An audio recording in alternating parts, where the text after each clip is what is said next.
The incident took place at Mågerø, on an island just south of Oslo. It is understood the incident took place during a military exercise and that no royals were present at the time. Norwegian media details that a female soldier sustained injuries on Tuesday afternoon during the exercise, and that she was admitted to Ullevål hospital in Oslo for further treatment. The injuries are not believed to be life-threatening. The soldier TM's relatives were quickly informed, according to royal news outlet Royal Central. An investigation has been launched by authorities, which have been present at the scene. The Mågerø Estate in the Tjome region is a favorite of the Norwegian royals and doubles as a military facility. The armed forces utilize the royal estate and its grounds as a training area when the royal family are not staying on the southern island.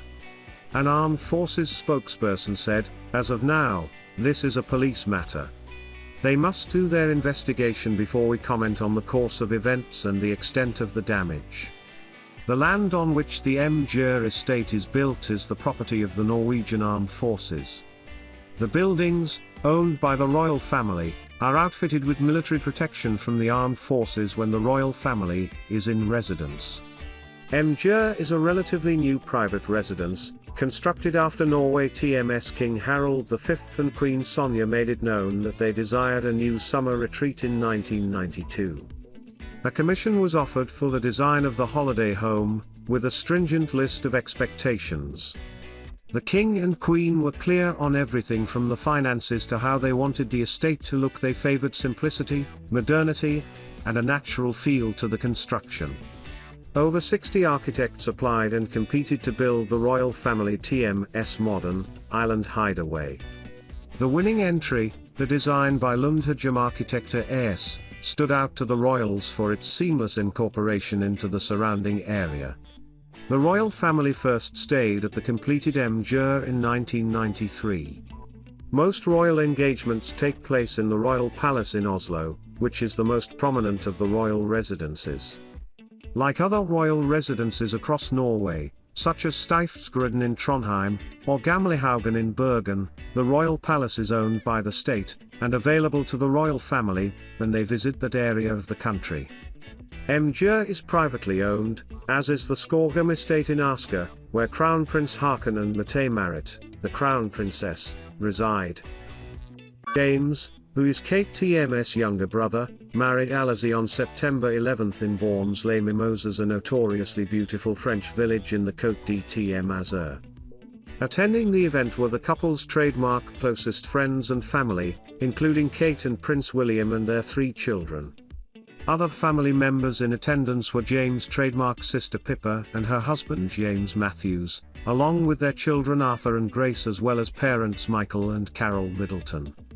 Following a ceremony at the town hall, the couple reportedly held a beachside reception in Mediterranean restaurant Café Leube.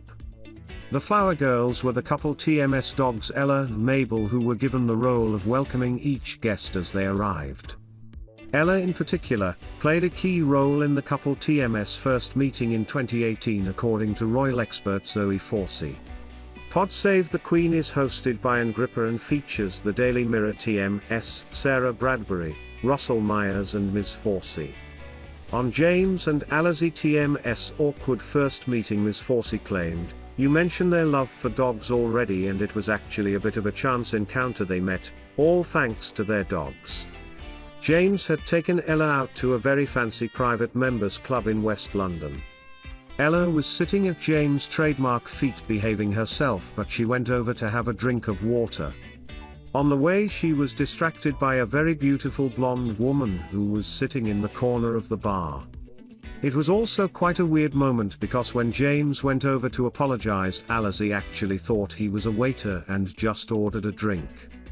Ms. Forsey jokingly added, "She can TMT be accused of fancying him just because of the family ties." James and Alice were engaged in September 2019 but postponed their wedding twice because of the coronavirus pandemic. For the day itself, Alice, who is a financial analyst, borrowed her wedding gown off mother-in-law Carol. The bride, who stayed with the Middleton TM's in Bucklebury, Berkshire, at the height of the pandemic, fell in love with the gown when she tried it on during lockdown. She told Hello magazine, "It fitted me perfectly and was exactly what I wanted.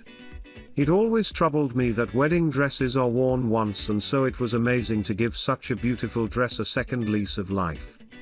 Alizé added, "My something borrowed was in fact my dress from my mother-in-law Carol, who last wore it on her wedding day in June 1980. While talking about dresses with Carol and sharing ideas during lockdown for inspiration, I tried on her wedding dress and fell in love with it." James, who is an entrepreneur, has spoken out in the past about his frustration and being compared to his royal older sister Kate. When asked by Type magazine in 2015 if he found it irritating that his projects were frequently overshadowed by Kate TM's status, he replied, "Yes, it does get frustrating. I work incredibly hard like any other person in business and work. And aside from the fact of, yes, I am the brother of someone very important, I am at the end of the day, just James." Listen to Pod Save the Queen on all podcast platforms. Royal biographer Robert Lacey claimed that the Prince of Wales wanted his firstborn son, who was born on June 21, 1982, to be named after the legendary King Arthur. But Mr. Lacey added that Diana proposed that he be called William after William the Conqueror, who won the Battle of Hastings in 1066. In the end, William was given Arthur as one of his middle names. His other middle names are Philip, after his grandfather the Duke of Edinburgh, and Louis, which William has passed on to his third child Prince Louis. When he takes to the throne, he will be known as King William IV. According to Mr. Lacey, Diana believed William would live up to his name and said he was a born leader from a young age. Writing in People magazine, he said, "He's obviously going to be a great king," Diana would declare to her confidante Simone Simmons as she watched her son organize pick-up games of soccer in Kensington Palace's gardens or subversive midnight feasts on sleepovers with friends. "Look how they're drawn to him. He's a born leader." Mr. Lacey, author of Battle of Brothers, also claimed William is stepping up after a turbulent few years for the royals. The Queen's beloved husband Prince Philip died in April. Prince Harry and Meghan Markle quit as working royals and moved to California last year in a move dubbed Megxit. And Prince Andrew has stepped back from public duties over the Jeffrey Epstein scandal. Mr. Lacey said, following the April death of Grandpa, Prince Philip, William has stepped up to become one of the top 3 family figures, adding the ginger of youth to royal strategy. It's a crucial inflection point. This heir in waiting is under pressure like none before in recent history.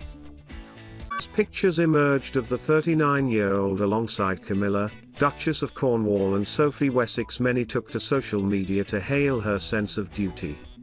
Proud of GB posted, "This is where we excel: respect, decency and occasion.